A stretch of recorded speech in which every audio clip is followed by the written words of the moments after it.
Hello, everybody. Welcome to The Scares That Shaped Us, a podcast about horror writers and the stories that made them. I'm your host, Matthew Jackson. Hope you're having a good 2025 so far. We have made it to our first regular episode of the new year, and it's a good one. Grady Hendrix, the best-selling author of books like The Final Girls Support Group, The Southern Book Club's Guide to Slaying Vampires, My Best Friend's Exorcism, How to Sell a Haunted House, and more, is here. We're going to talk a little bit about his new book, Witchcraft for Wayward Girls, which you should definitely be picking up.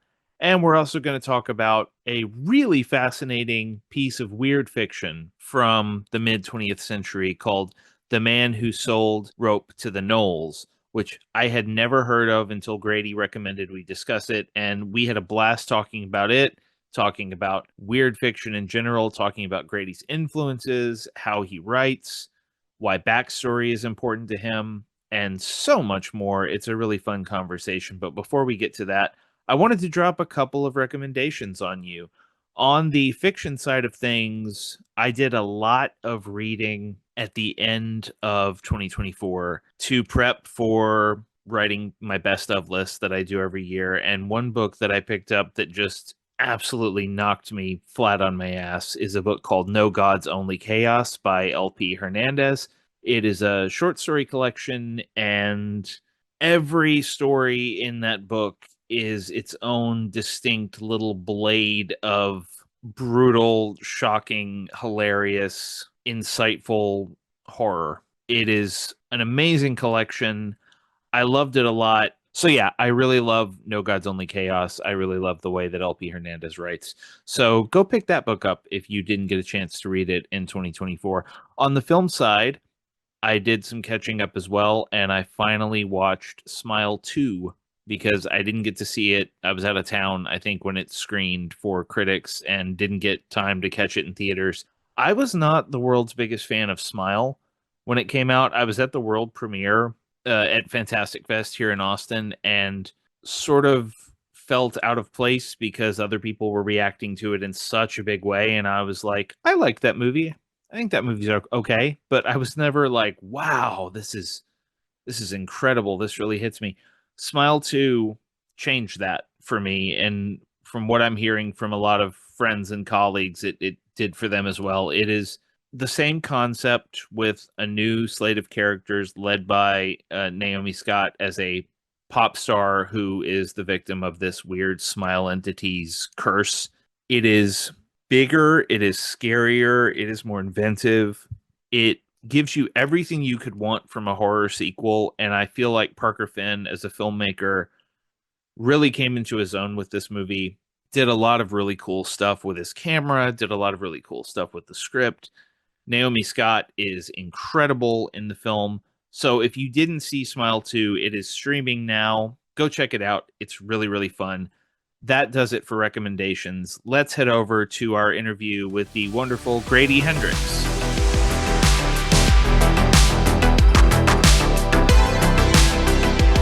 Joining us this week on The Scares That Shaped Us is one of my favorite horror writers working right now. You will know him as the author of books like The Final Girls Support Group, The Southern Book Club's Guide to Slaying Vampires, How to Sell a Haunted House, and many more. His latest book, Witchcraft for Wayward Girls, is out January 14th. Grady Hendrix, welcome to the show. Thank you for having me. It's my pleasure. It's great to finally meet you and chat with you. I have to confess, I have not finished Witchcraft for Wayward Girls yet, but I'm a Oh, good that's way fine. I'm a good way in, and I'm loving what I'm reading so far. And Well, I'm thank you. going to but I'm gonna start by asking putting you on the spot just slightly because something funny happened when we recorded the very first episode of this show. Our guest was Clay McLeod Chapman, and I Sure. referred to him when I introduced him as the hardest working man in horror. And Wow. he deferred that title to you. He said, "No, Oh, it's probably Grady Hendrix." So I'm curious how you answer to the title of hardest working man in horror, and do you want to pass the buck along to someone else?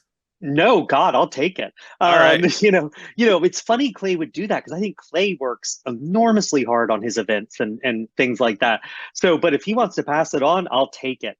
One of the funny things about being a writer is you spend so much time on stuff that no one notices. Like the unstoppable flood of emails, book touring, doing signing with all this stuff. Listen, it's all part of the job. But I think the same way people think that librarians, all they do is check out books, I think people think with writers, all they do is type. And, you know, we do a lot of other stuff. So people want to recognize it. I'll take the title. We're happy to give it to you. I'm an egomaniac, so I'll own it. All right. So, Witchcraft for Wayward Girls is your latest novel. And before we get into discussing it a little bit, I wonder if you would mind giving our listeners a little bit of a tease of what they can expect from this book. Sure. It's set in a home for unwed mothers in 1970 in Florida. And these were homes where if a teenage girl usually got pregnant, she would be sent away and her family would say, oh, she's visited an aunt this summer, or, she's studying ukulele in Texas. And she would go and live out the final months of her pregnancy at one of the maternity homes that were hidden all over the country. I think they're about at the peak about 190 of them, and then her baby would be adopted at the end, more often than not, and she'd come home. And so this is set in a home for unwed mothers, and it's about a bunch of girls who've been sent there because they got pregnant and have been told they've done the worst possible thing. They've ruined their lives. They're all teenagers, and they find each other, and they also discover, at the time, a lot of paperbacks were coming out about, how to be a sensuous witch and, the horoscope magic you can do. And they find one of these books that actually teaches them to do real witchcraft, and complications ensue. So I'm going to ask the very, very obvious question that you're probably going to get asked a lot on this tour, and I'm sorry in advance, but it's just the Oh, no. first thing that came to mind. What came first, the Wayward Girls or the Witchcraft? The Wayward Girls, 100%. I found out probably in my 20s that two of my relatives had been sent away when they were teenagers. No one ever knew that. And they were in their 70s and had never talked about it. And I read a book by Ann Fessler called The Girls Who Went Away, which is one of the few books written about the maternity homes. It's sort of an oral history, just trying to wrap my head around what my relatives had been through. And the book really blew my mind. And I knew that there was this, teenage girls hidden from the world, isolated, without the information they wanted, which is what's going to happen next. And I was like, and with only each other to rely on. And I thought, this is a setting for a story. But it took a long time for sort of to figure it out. And even I started writing this book in 2023. And the first two drafts didn't have witches in it. I mean, my editor was like, the title says witches, but there are no witches. And I was like, no, no, no, no, no. Don't be so obvious. Draft two. She's like, I think it would be a better book with witches in it. I was like, fine, you sell out. And so and she was right. This leads me to, you mentioned the book, and you mentioned in particular the sort of 70s new agey witchcraft guides. Mm-hmm. I know you are a research guy. I mean, Oh, yeah. you've written a lot of nonfiction. You know your research. How deep was the dive into those sort of that new age culture of the time? Yeah, well, I was familiar with some of it. So there were sort of three pieces, and sort of from least to most relevant. The witchcraft stuff was the least. I mean, there was that huge occult boom, and I read a lot of that stuff, and it was interesting, no doubt about it. But and I'll come back to it, but it wound up being the least relevant. And so then the other part of it was there was a lot of fiction written and nonfiction written about the homes, sort of pre 1980. There were pulp novels, there were exposés, there were social worker manuals and manuals written for ministers on how to minister to the unwed mother. And I read tons of those because I really wanted to know sort of how people thought about these women and that kind of thing. Those are really eye-opening. There's actually a really, really great novel or memoir, more of a novel, but you assume it's a memoir, called The Girls of Huntington House. That's written, I don't know if you know Danny Elfman, the composer. He did a lot of Tim Burton movies. Yeah. His mother, oh God, what's her name? Her last name's Blossom Elfman. She wrote The Girls of Huntington House based on the time when she was an English teacher in a home for unwed mothers. And it actually got made to a really boring TV movie with Sissy Spacek in the 80s, or 70s. But it's terrific. So that stuff was good. But the thing that was the most useful is I read a lot of contemporary literature, nonfiction, trying to wrap my head around 1970 because I wanted to portray it, but not in kind of a parody, hippy dippy kind of way. I wanted to really, what did it feel like to be alive in the early half of 1970? And I went to Fort Lauderdale, or sorry, St. Augustine, where the book's set, and read every issue of the St. Augustine Record, I think the local paper from that year, and read a bunch of books. Speed is of the essence, a bunch of books about capturing the zeitgeist. And what I realized is that people were really convinced the country was falling apart and that this was the end of the world. And that the older generation looked at kids and saw a bunch of disrespectful, hairy drug addicts who were rioting in the streets and getting pregnant and having sex and were wrecking and dodging the draft and were wrecking the country. And the young people looked at the old people and saw a bunch of squares who were murdering people in Vietnam, who were, cheering on cops who were breaking their heads open in Chicago, who were shooting them, murdering them in the streets at Kent State, and declared war. And there were bombings, there were murders, people really felt like kids were out of control in a serious way. And the kids felt like the adults are murdering us and we have to fight back. And what really informed my witches was the literature of those sort of militant political progressive action groups like the Black Panthers and the Student Action Network and the Weather Underground. This idea that mainstream society wants to murder us. We are at war, and you fight a war with the weapons of war. And a lot of these groups really wrestled with how far is too far, how much violence is okay, how much murder can we commit. And so that was really what wound up informing my witches more than almost anything. Occult. Well, it's nice to know that the world is totally different now than it was in 1970. Completely.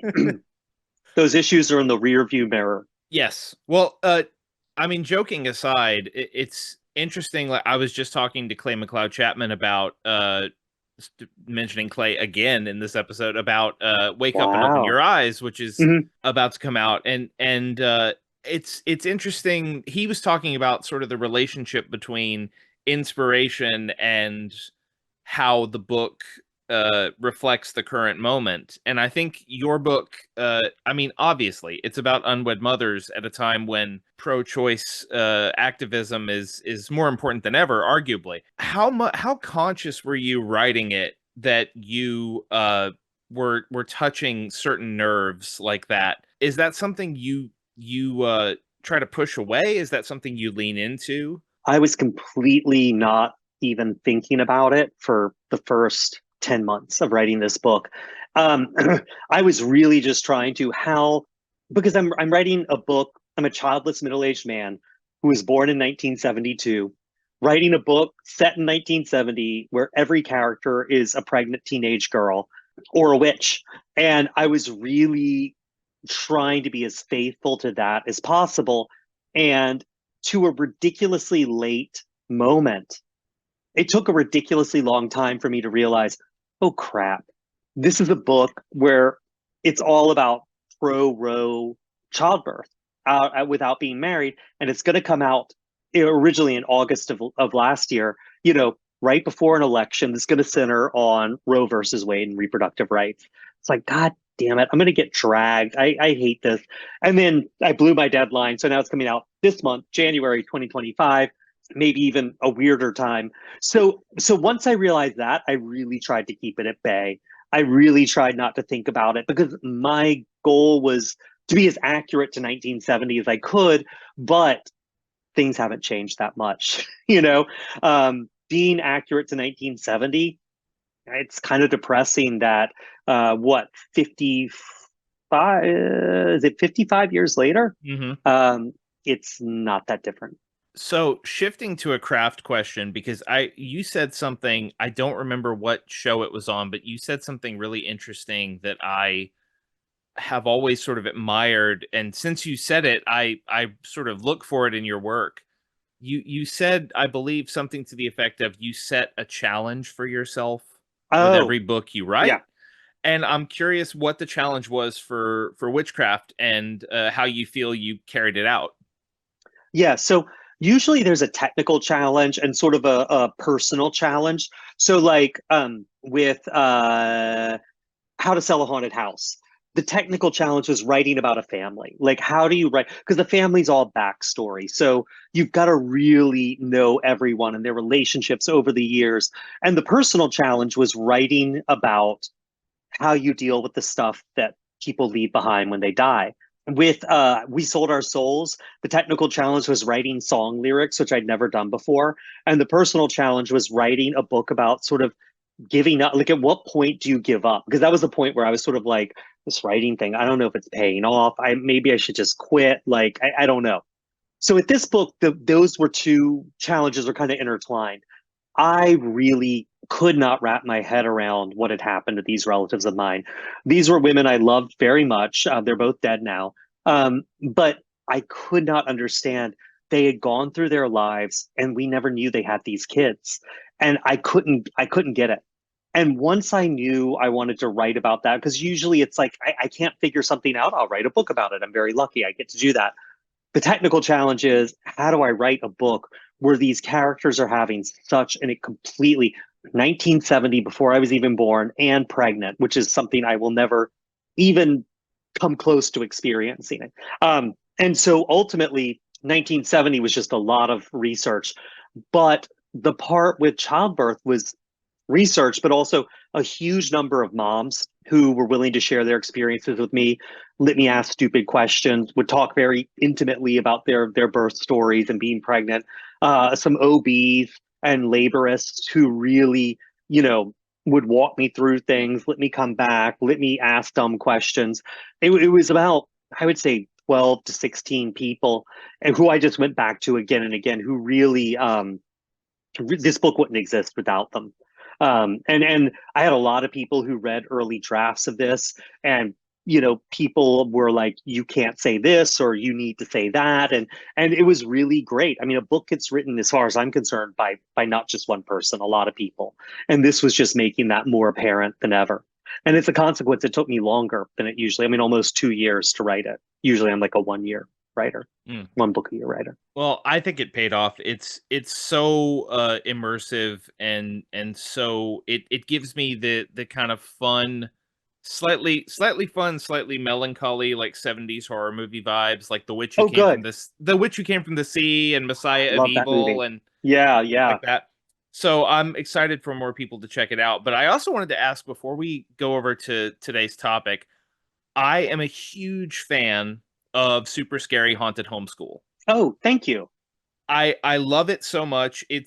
For those who don't know, a podcast that is about horror history called Super Scary Haunted Homeschool. The first season was all about vampires in fiction, and just concluded with a wonderful episode about Twilight, which had Oh, me. thank you.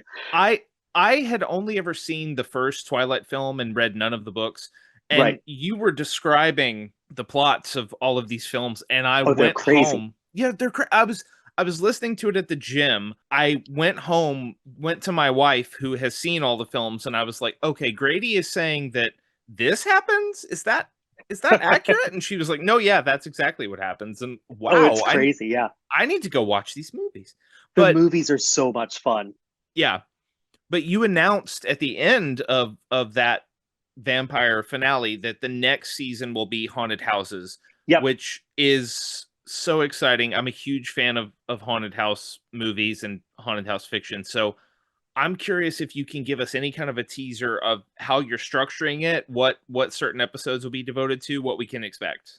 Yeah. So there's I'm structuring. I'm writing the scripts now, and basically, I really want to focus on how. I mean, but haunted places, not just ghosts, but haunted places, and One thing that's gonna really, I'm really excited about is I really want to spend a lot of time talking about ghost tourism, which is something I find really fascinating because, all through the South, there's like haunted plantations you can go to. And all over the West, there's haunted bordellos.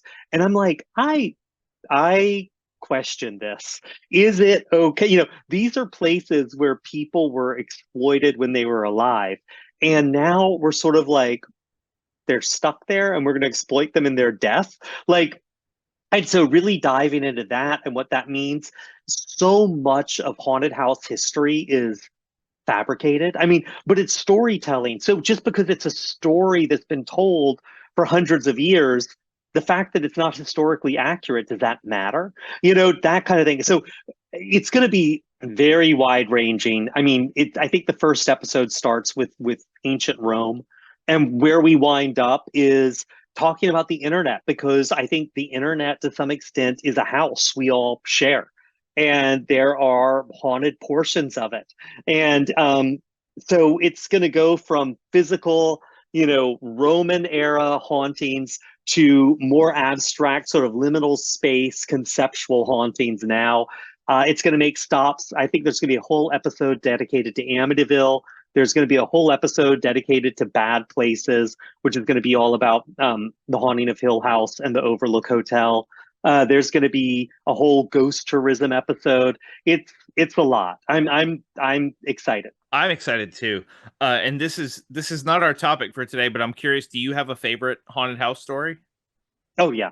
I mean, for a book, I think it's Shirley Jackson's Haunting of Hill House, just because I feel like that's the haunted house book. I mean, there is nothing, everything, so much comes out of that. And I Yeah. still think it's an enormously perceptive book. For a movie, I will have to say The Shining. I like the book a lot, but the movie really is one I go back to again and again. And I love things like The Legend of Hell House and stuff, because I think that is the sound design in that, the cinematography in that are just astounding. The Changeling is an astounding movie. But I go back to The Shining again and again and again. I do too. And I really wish I could afford that $2,000 Taschen book all about The Shining that Oh, what's his name? The guy who directed all those Pixar movies wrote. yeah, Lee Unkrich. Is it Lee Unkrich Yes. or Pete Doctor? It's one of the two. Lee Unkrich. Lee Yeah, Unkrich.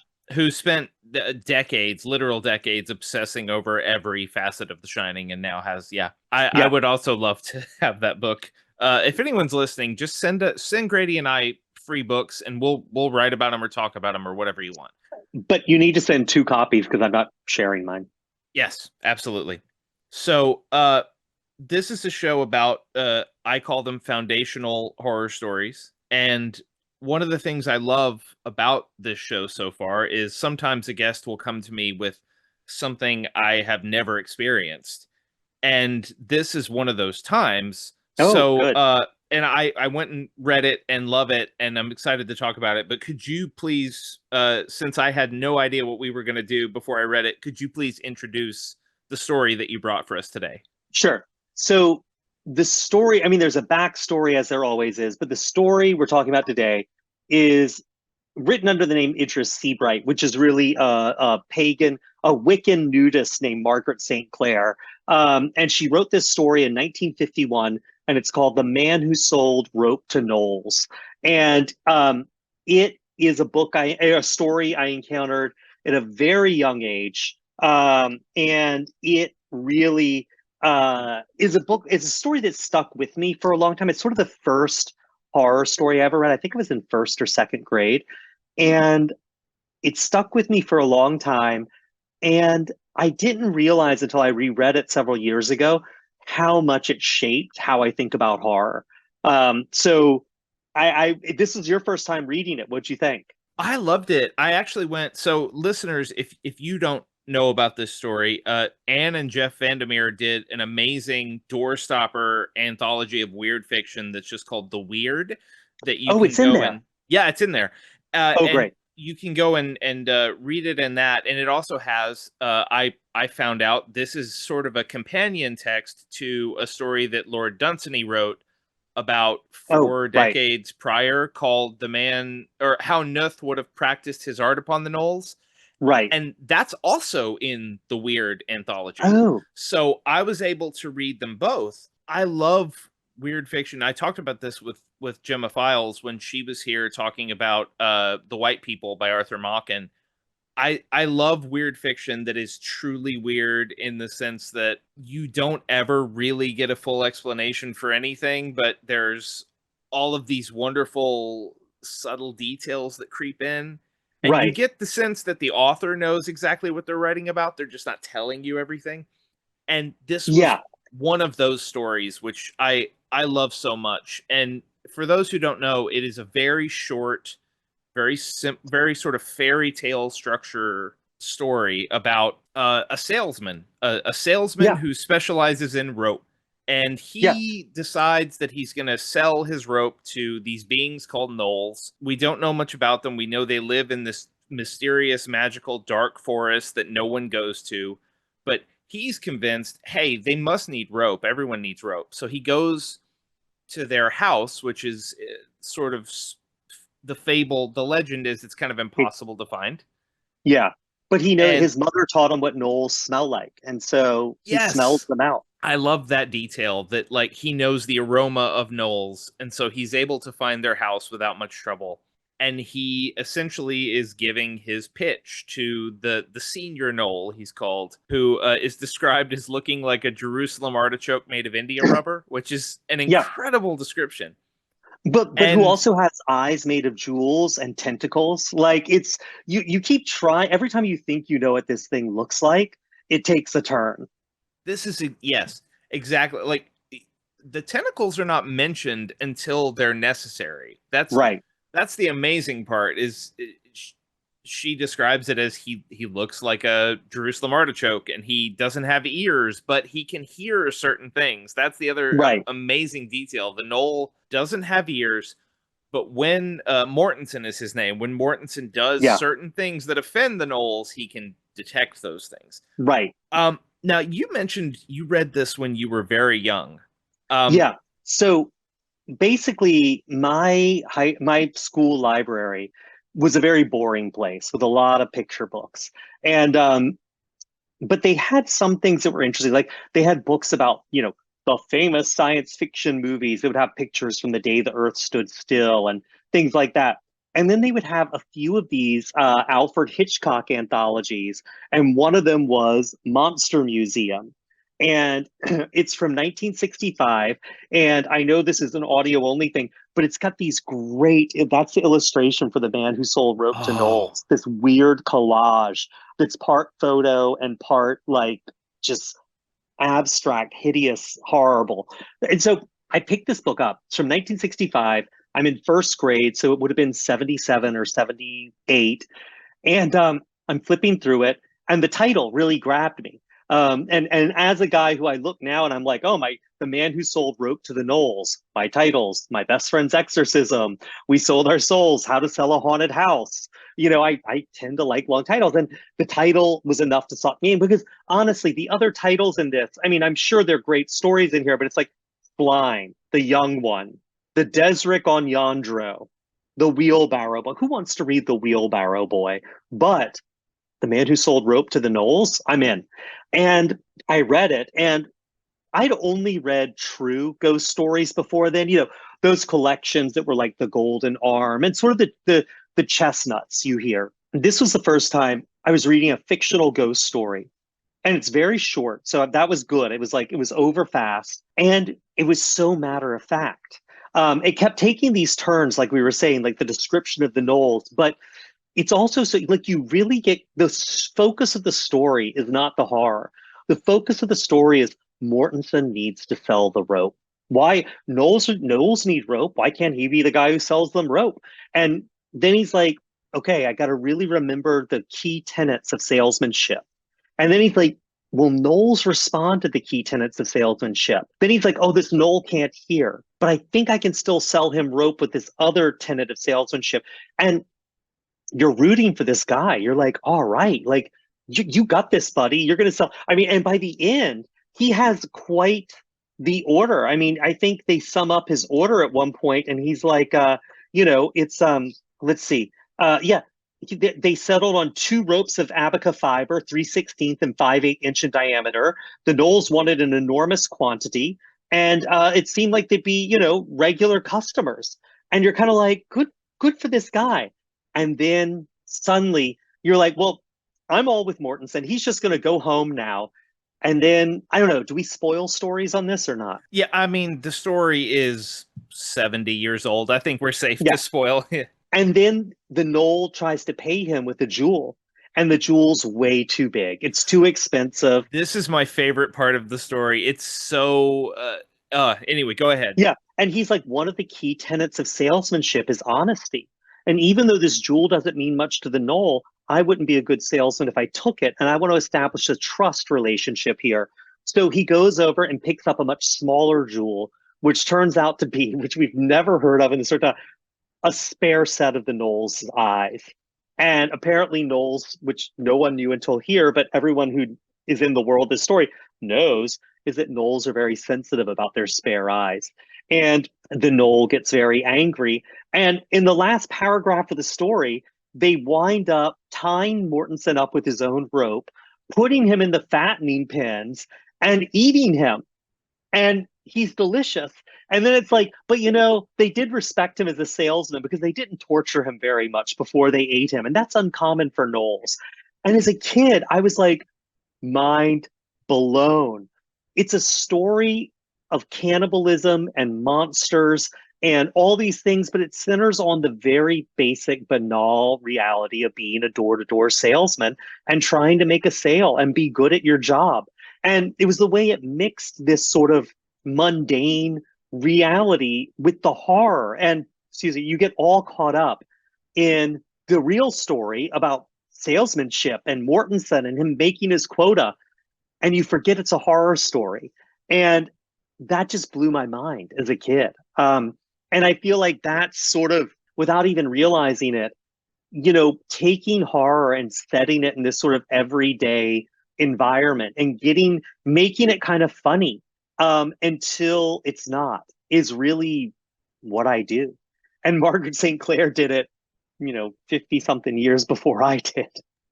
Well, you mentioned the matter of factness of it, and that leads me to like my favorite part of the story, other than the spare eyes thing, which is amazing. The story reminds me of the first time I ever read Brian Evanson's short fiction, Right, because right. he also is very just like, I'm going to lay out this set of facts for you. It just so happens that some of the facts are some of the most horrifying things you've ever heard. But there's a bit in here where Mortensen is just describing the rope. He's just doing Yeah, his sales thing, and it even mentions, because he thinks the Knowles can't hear him, he starts writing it down on the back of an envelope right. and saying like, this rope is very durable, this rope will last you a long time, this rope is really strong. And then at the end of the paragraph, she just writes, in the cellars from time to time someone would scream. Yeah, it's And Mortensen doesn't like do anything about the screams. He is no, just carrying on with his pitch, going like, I got to see the pitch through, I got to get to the end. I have memorized the steps in my book about salesmanship, and I know the end goal, and I'm almost there. And it is such a wonderful sort of Trojan horse story, especially because it keeps taking those hard lefts. But the brilliant thing about it is the hard lefts are not, they never like take you all the way out of what's happening with Mortensen. Like, you right. still to the very end are like, yeah, but he's just selling him rope. He's not gonna, he's accepted the fact that they have jewels for eyes. He's accepted the fact that they have tentacles. He knows all the stories about Knowles from his mother. It's gonna be fine. And then, Right. Well, and I mean, there's moments too where it's like, one of the things I love is like, the Knowles seem really into his presentation. And of they course, you do. realize at the end, like, maybe not as it, but like, he's like, there's this moment where it says, the Knowles, it seemed, would be regular customers. And after the Knowles, why should he not try the Gibelins? They too must have a need for rope. And it's like, yeah, why not the Gibelins? I bet a Gibelin could use some rope, a few hanks of tar rope. Well, and then the rope comes back, because at the end they talk about cooking him and eating him, and it says they must have respected him because they didn't torture him, but it also says that the plank on which they served him. They ornamented the plank on which they served him with a beautiful border of fancy knotwork made of cotton cord from his own sample Yeah. case. What Which, a yeah, what a show of respect and appreciation for yeah, Mortensen. and it's like, you also have to imagine the entire time Mortensen's in the fattening pens. He's not thinking, "Oh no, I've got." He's probably thinking, "Oh man, if only I'd followed the tenets of salesmanship better. How did I mess up this sale?" Like I really, I let down. It's on me. This one's on me, guys. Like, there's this real, the matter of factness of the story gives it this sort of resigned. There's something about fairy tales where they're always resigned to their own inevitability. It's like, yes, of course, there's a giant dog, one larger than the other, with eyes the size of china plates, asking you riddles on the road through the battlefield and revealing. It's like, yeah, that just happens. And I feel like in this story, the matter of factness, everyone just seems sort of, yeah, of course I'm going to be eaten by Gnoles. I didn't respect the tenets of salesmanship enough. So you mentioned long titles and you mentioned the amusing concepts that lead into the horror that are in your work. And this is gonna be a little bit of a odd way of framing this, but because I can't remember the title of it, and I can't even remember the title of the anthology it's in, so you'll have to forgive me. But I remember a short story you wrote that was about trick-or-treaters and like Oh, razor blades and candy. yeah. What's that story called? Stranger danger. There we go, Stranger Yeah. Danger. And I read it a couple years ago in an anthology about Halloween Halloween. stories. Yeah. Yeah. Was it Paula Garant's I anthology or was it? think so. I Yeah, can't remember. Anyways, yeah.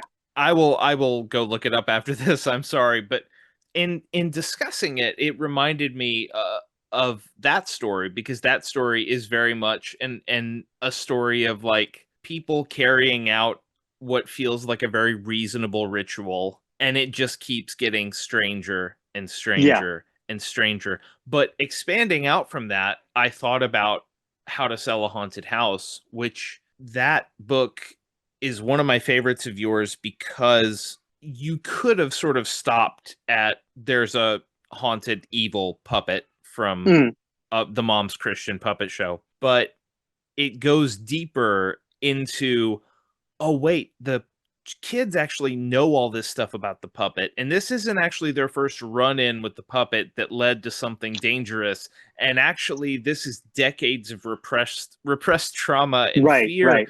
So do you think that that sort of instinct in your writing, do you think this is kind of the originator for it?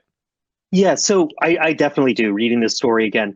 Um, so I had a really hard time understanding television schedules when I was younger.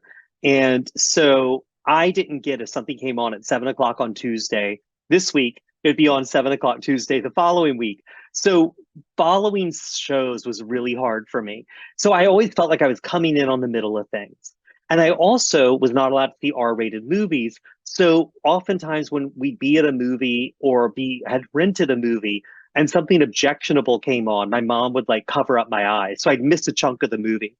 And so all these things that I consumed as a kid had pieces missing or were out of order. And so this story, which seems to have all this backstory to it, that you never learned, the Gibelins and how the Knowles work, that you feel like there's an entire book that, you know, Margaret St. Clair understands, but she's not sharing with the reader. You only get bits of it. You feel like that. He says, and that's something that's had a huge influence on me. When I did How to Sell a Haunted House, I realized, there's that thing where all families are backstory, right? You go to meet your partner's family for the first time, and you're like, well, that dinner was nice, and they're like, are you kidding me? My dad kept asking you like what you did for a living, and my mom kept bringing up like the of Canada, like they were fucking out of control. And you're like, I don't know what this means because you don't know the backstory of their family interaction. So when I did how to do how to sell a haunted house, the Joyner family, I wrote out a biography of the family from the time Nancy, the mom, was a little girl all the way up to when the story begins, how she met her husband year by year. The kids, I mean, it wound up being like a 30,000 word plus document, 40,000 words, something astronomical. And very little of it made it into the book. But what it let me do is they could say, I think there's at one point, I can't exactly remember, but I think at one point they're like, oh, it's like that time with Batman. Now, to me, I know there's a whole backstory with Batman because the mom didn't want the kids seeing Batman and they kept seeing the cereal in the aisle and they really wanted to see it. And their dad took them, but they had to promise not to let their mom know. And then Mark squealed and it became a whole family fight. But I can just drop that sentence in. And I know there's a background to it. And the reader feels like there's more to it because there is. I feel like readers can sense that, whether you're BSing them or there's substance to it that you're just not telling them. It's the same way that I think a writer who's visualized a physical space to themselves doesn't have to describe it in the text, but the reader can feel that the reader gets a sense of if the writer really knows this space or not. They can sense it. I know that sounds sort of woo woo, but I feel like they can.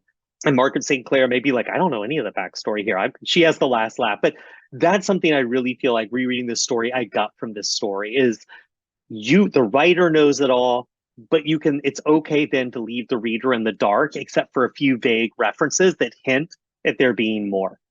I feel like I know the answer to this, but given what you just told me about How to Sell a Haunted House, is there also a document somewhere for like Final Girl support group outlining Oh yeah. everything for, yeah? Oh, one of the hardest things I had to do was come up with all their franchises, directors, the name, plot descriptions of all the movies in their franchises, all that stuff. I've got that. I mean, I had to know it.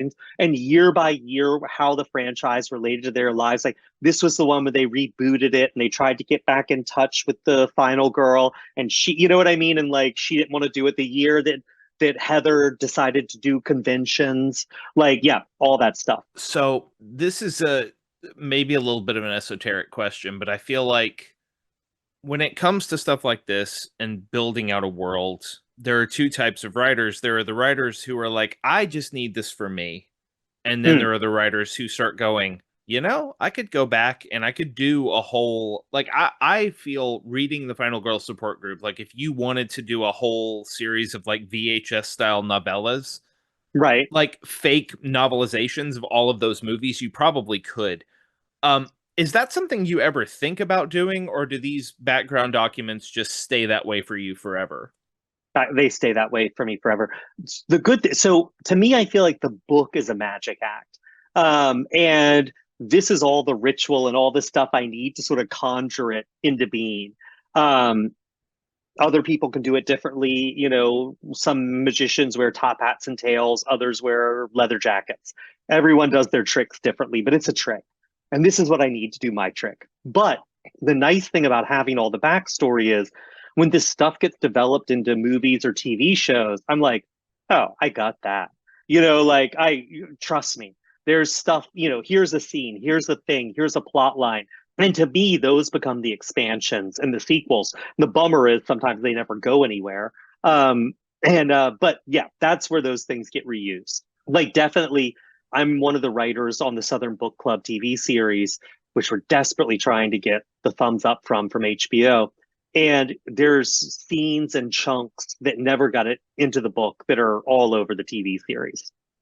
I need that to happen too. Like as a southerner, like I'm from Texas and you're from South Carolina. South Is that, Carolina, yeah. yeah? So we're kind of different versions of the South, but I related so strongly to so much in Southern Book Club that I Oh, I thank you. really I really want to see that on TV. I'm curious about we've talked now about how formative this story was for you, and we've talked about sort of specific echoes of it in your work. I wonder if you see your sort of influences in terms of stepping stones. Like, are you able to chart, like, okay, Margaret St. Clair happened here, and then that led me to this story, and that led me to this story, and that led me to, I don't know, How to Sell a Haunted House, or We Sold Our Souls, or whatever. What are some of the sort of interstitial stories that you feel like built on this story?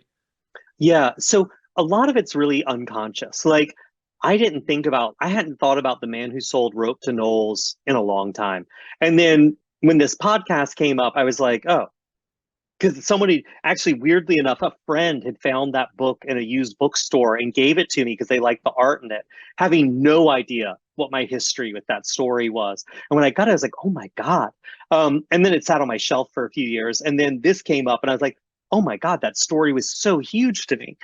So some of it's unconscious, but there are some things I know. I mean, when I was a very little kid in first grade, one of the carpool drivers, one of the moms who drove carpool, to keep us all in check, told us ghost stories. And that was hugely formative. Once a week we got a ghost story, and it was usually a reskinned old classic, but she'd put local place names on it and our names in it and things like that. And then there was finding this book, and then there was this Reader's Digest book called Folklore and Myths of Great Britain that the year we lived in England I found, that was just really this gruesome, graphic, amazing book about ghosts and witch hunters and witches being tortured to death and all this great stuff. There was this TV series when I was a kid called Project UFO that I would catch an episode of every now and then that really was just enormous nightmare fuel for me. So these bits and pieces, but it doesn't, I feel like until I read Clive Barker's Books of Blood when I was like 15, 14, I didn't get a sense of progression. And then I read those and I was like, these are so different from everything else. And I could see how they were different. And I really was able to see sort of not just, these were different because there were so many different people that I'd been reading about. There were so many different situations. There was a sense of he was going further, but in a very honest way, not in a sort of like, let me shock you kind of way. That this is just where he was taking stories beyond the point other writers were. And I was very aware of that. And that was the next time I was sort of like, oh, got it. Yeah. And then after that, it was stumbling across Grant Morrison, the comic book writer, and being, these things that seem strange and surreal can take on this horrific bent. And that, if the characters are interesting enough and have enough sort of juice in the gas tank, the way they interact becomes the story. You don't need a bigger plot to sort of yoke them to. How they interact becomes what's interesting. So things like that, but it wasn't, in terms of a this to that, it's much more messy. What are your this is a total diversion from what we were talking about. Well, what are your Morrison picks? What are your favorites? Oh, 100% Doom Patrol. Straight Oh, up. yeah. Doom Patrol really changed my life. And it really helped that I think in the fourth issue he wrote, he writes a letter to the reader, these are the books that influence this. And I immediately, when Rabbit Howls by Trudy Chase, Gödel Escher Bach, and I immediately, by Doug Hofstadter, I immediately went out and tried to find those books and tried to read them, to see how the sausage was made. And also, his Animal Man run, which very much used this jokey character to sort of explore the limits of fiction and sort of the cruelty of fiction that we kind of require these characters to suffer for us. And we kind of choose where to leave them and whether to give them happy endings or not. That was really resonant with me. And there's a really beautiful moment. And for people who don't know, Animal Man, he's this old superhero. He has the powers of animals. And Grant Morrison sort of rebooted him later and made him more realistic, but then sort of took him in a much less realistic way where he becomes aware that he's a character in a comic book and his whole family gets murdered because that's more interesting for the plot. And Grant Morrison becomes a character in the comic book saying, well, I had to kill your family. That's just what readers want. That's more realistic. And he's sitting there as this comic book character begging, why did you do this to me? I want my family back. And there's this really beautiful moment at the very, very end where, completely appropriate of nothing, Grant Morrison tells this really personal story. The comic's over. He's given his character an ending. He's no longer the writer. The next issue will be written by someone else. And it's just a little 2-page vignette about this imaginary fox he had as a friend when he was a kid and how much it meant to him. And this idea that he would used to go out and sort of signal into the darkness, waiting for this friend, this fox who lived in the woods, to signal back. And it really moved me. And that was the first time I really realized this stuff that happens to you is what can go in the stories. That these things that happen, if you're willing to be honest about them, even if it seems a little embarrassing, like, come on, your imaginary fox friend and you signal to them, what are you, a knucklehead? Like, if you do that and you can make that probably readers have done that. And that if you can speak to them honestly and straightforward about it and not try to make yourself seem cool or edgy or anything else, but just talking to them, that it can be tremendously powerful. And that's really, I almost, I mean, I still read comic books today. And they're ones my favorite thing is Monsters really blew me away. But for me, comics kind of ended there, where I was like, oh, you will spend the rest of your life cannibalizing your life for the books. And that's really what I learned from comics. So all of this, I think, has been building to something I've always wanted to ask you, and I've this is my first chance to ask you Yeah, this. yeah, bring it. When How to Sell a Haunted House came out, I feel like anecdotally, just from the responses I saw to that book, there were a lot of people who were very aware for the first time, like, oh, Grady is not just the high concept guy. Mm, Because I think it's easy to sell. You have really great pitches in your fiction. Final Girl Support Group is a pitch unto itself. That title, Southern Book Club's Guide to Slaying Vampires, right. My Best Friend's Exorcism, Horror Store. It's a haunted IKEA, and with Haunted House, I think I saw a lot of people going, "Oh, but he actually does really great character-based emotional work inside these fun concepts." And I was sitting there having read the back catalog or most of it, going like, no, but that's always been there. That's Right. always.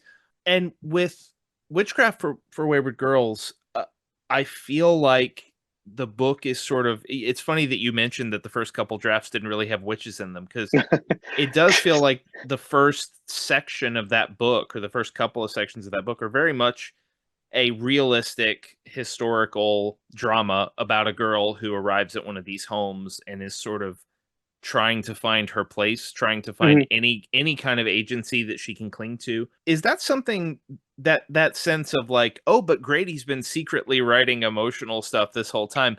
Do you ever find yourself going, no, it's not secret. That's just what I do. Is it something you work consciously to highlight now? No, I mean, I write the books, and maybe I need the high concepts less now. Maybe my editors trust me a little more now. But I think I know why Haunted House might have resonated with people more than some of the other ones.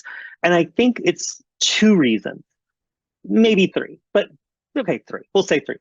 One is it's about families. And like I feel like a lot of sibling relationships get kind of weird in books. Like they're very casual.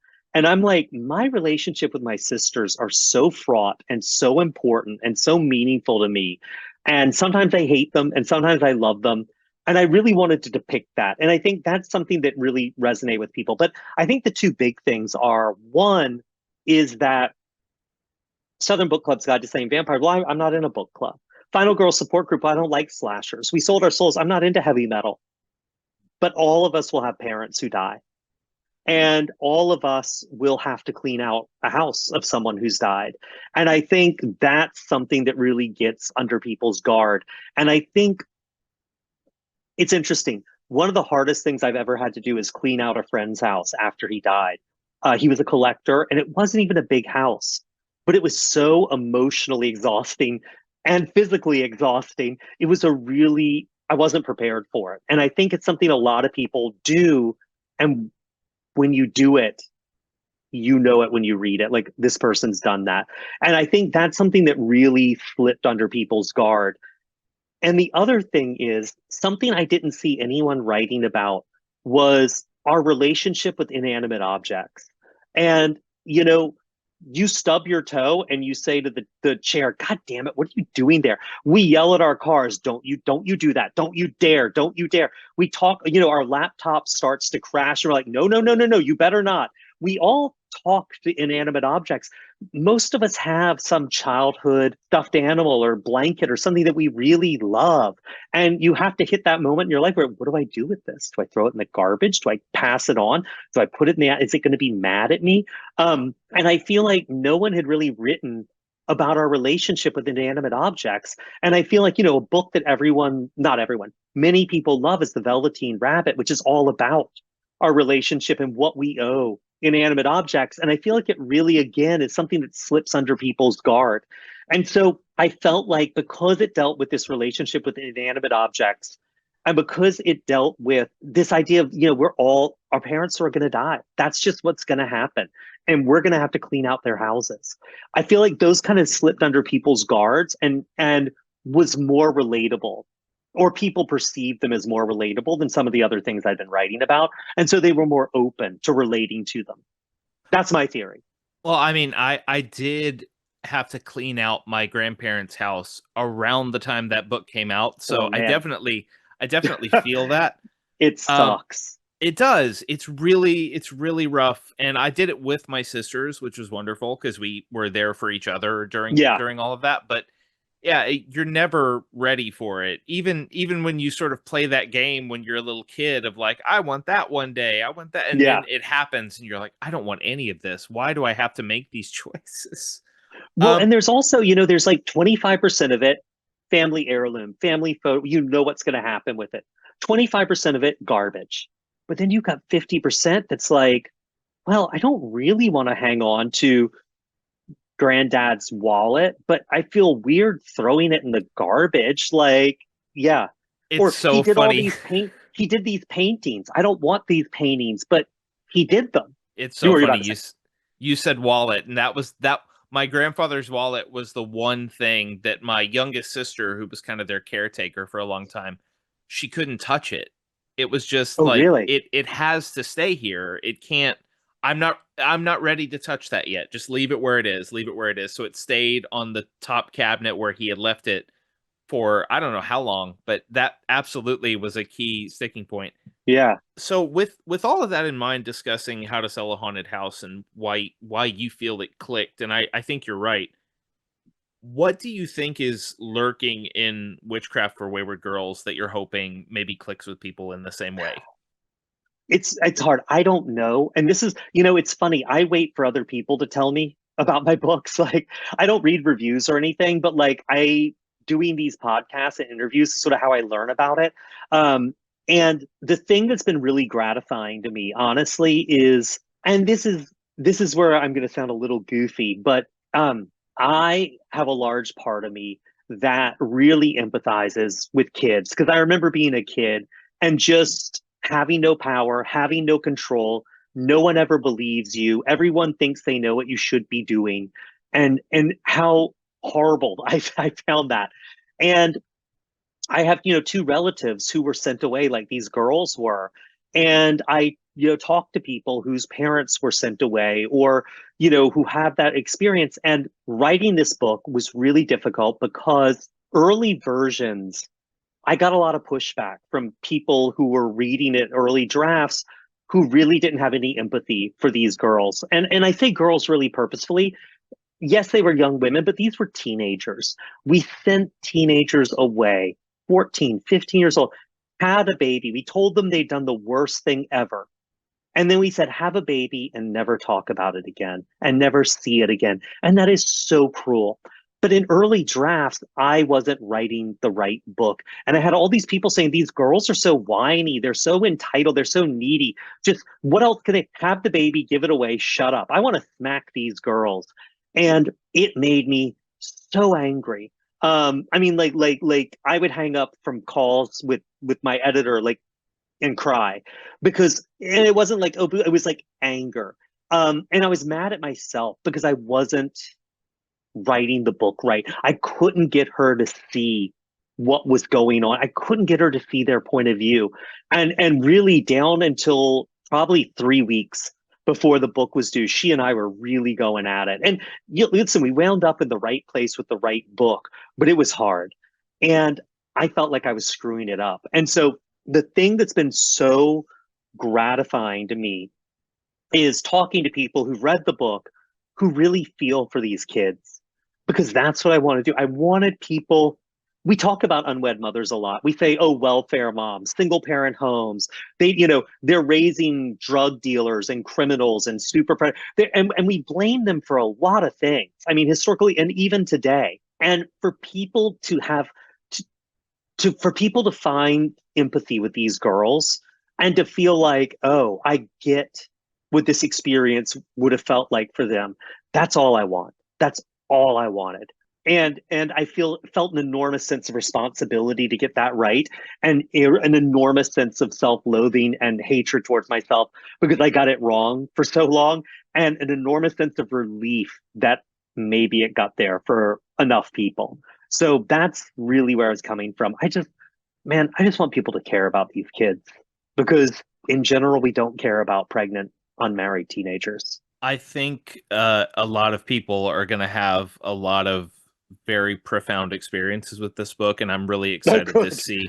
I'm really excited to see what the larger response is, because it really feels like a book that was made, whether you intended it or not. It feels like a book that was made for this moment. The book is Oh, and Witchcraft can I for just say Where. one thing? I'm Yes. sorry. I know you're doing your route. Sorry. No, no, So no. I was talking to someone recently who's a lawyer who handles a lot of adoptions, and she was saying that now she has a client who's 16 years old, who is pregnant, who was raped, and the girl's father is trying to force her to go to school until the week before she delivers her baby because he wants to teach his daughter a lesson and have everyone see her pregnant and know what she did.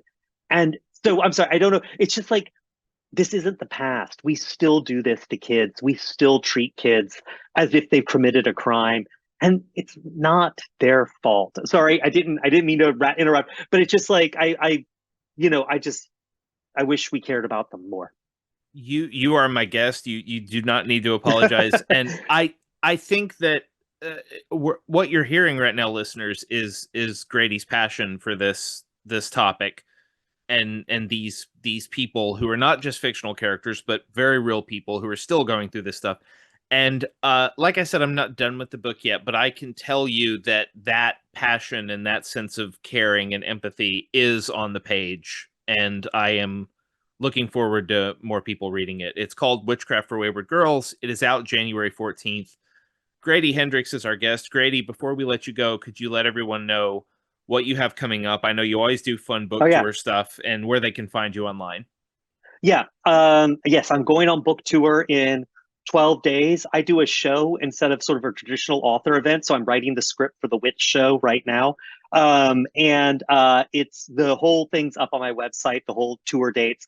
It's gradyhendrix.com. Go to events. You'll find the place to go to see me or where to avoid me. And also, you can get Super Scary Haunted Homeschool. The links are there, but you can get a Spotify or Apple Podcasts. But everything you need to know about me, gradyhendrix.com. Grady, it has been a pleasure talking to you. Thanks for being on the show. Oh, dude, thanks for having me. Thanks once again to Grady Hendrix for being on the show. When I started thinking about doing this show, there was a list of authors that I knew I wanted to be guests on this show if I could somehow make it happen. And Grady's name was right up there at the top of that list. So it was a dream come true. It was so much fun. Witchcraft for Wayward Girls is out January 14th. You're going to want this book. It's something special, even by Grady Hendrix standards. So go pick it up, go pre order it, tell your friends. We will be back next week because we are going weekly in 2025, and our guest will be the great Eric LaRocca, and we will talk about Eric's new book, At Dark I Become Loathsome, as well as dive into the influence and power of Clive Barker's The Hellbound Heart and its film adaptation Hellraiser. That's a great chat. I hope you tune in next week. In the meantime, you can go to thescaresthatshapedus.com for an archive of all of our past episodes, and you can follow us on social media. We're at Scares Shaped Us on Blue Sky, at Scares Shaped Us on Twitter. We're the Scares That Shaped Us on Facebook. We're the Scares That Shaped Us on YouTube. You can also email us at scareστhatshapedUspodcast@gmail.com. If you have a suggestion, a question, anything you want to talk to me about, I'm always happy to read your emails. That does it for me this week. Again, we will be back next week, January 15th, with Eric LaRocca and The Hellbound Heart. Until next time, I'm Matthew Jackson, and this is The Scares That Shaped Us.